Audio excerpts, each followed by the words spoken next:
Sweet but no added sugar po na dried dilis. Yung dilis, pwede naman po yan sa atin.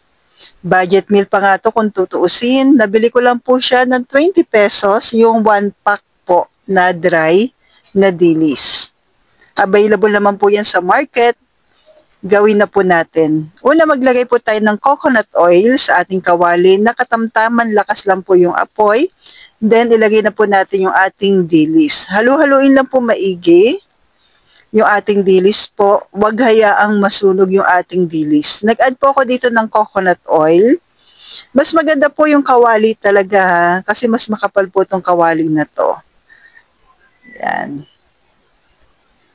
Tapos halu-haluin lang po nating maigi. At ang masarap dito sa dilis na ito, yung toasted siya, pero hindi siya kailangan masunog po at toasted lang po siya.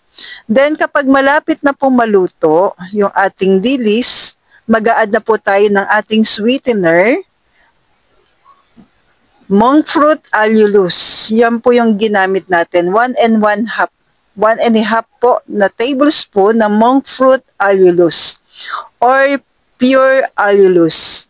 So, alin lang po sa dalawa. Kasi yung allulose po ang kailangan natin. Dahil si allulose, yun po yung ginagamit namin sa mga leche plan o kaya sa mga ganitong pagkain.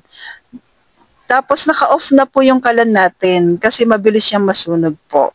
So, yun po, paalala po, may allulose or monk fruit allulose po yung sweetener na kailangan po natin. So, ito na po, kain po tayo po. Pwedeng-pwede po itong pang snacks or second meal. So, stay healthy, stay low carb.